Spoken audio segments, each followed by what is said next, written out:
রাস্তাঘাটে বেরোলে অনেক কিছু দেখা যায়, দেখুন খরগোশ বেরিয়েছে রাস্তায়।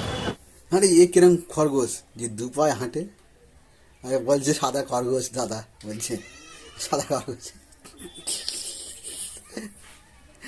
আবার বলছে সামনে একটা খরগোশ। দাদা ঘরে বসে থেকে কন্টেন্ট থ্রি পাওয়া যায় বলো, আস্তে আস্তে ঘুরলেই তো কন্টেন্ট পাওয়া যায়। তো তোমরা যা খরগোশ খরগোশ দেখছো কিচ্ছু পাওয়া যায় না। আর মাঝে মাঝে আমার আমার বিষাক্ত বিষাক্ত কথা বলে যে ধারণার বাইরে।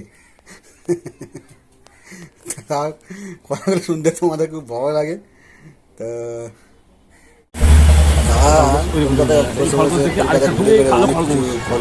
কালো খরগোশ আর এটা সাদা খরগোশ, আলাদা হয়ে গেছে। রাস্তায় বেরোলে প্রচুর জিনিস দেখতে পাবেন, কন্টেন্ট আর কন্টেন্ট। আপনারা যারা বাড়িতে বসে বসে ভাবছেন যে কিছু করতে পারবো না, তারা রাস্তায় বেরোন আর দেখুন কন্টেন্ট চারদিকে আপনাদের সামনে চলে আসবে। এর আবার চলে এলো কানে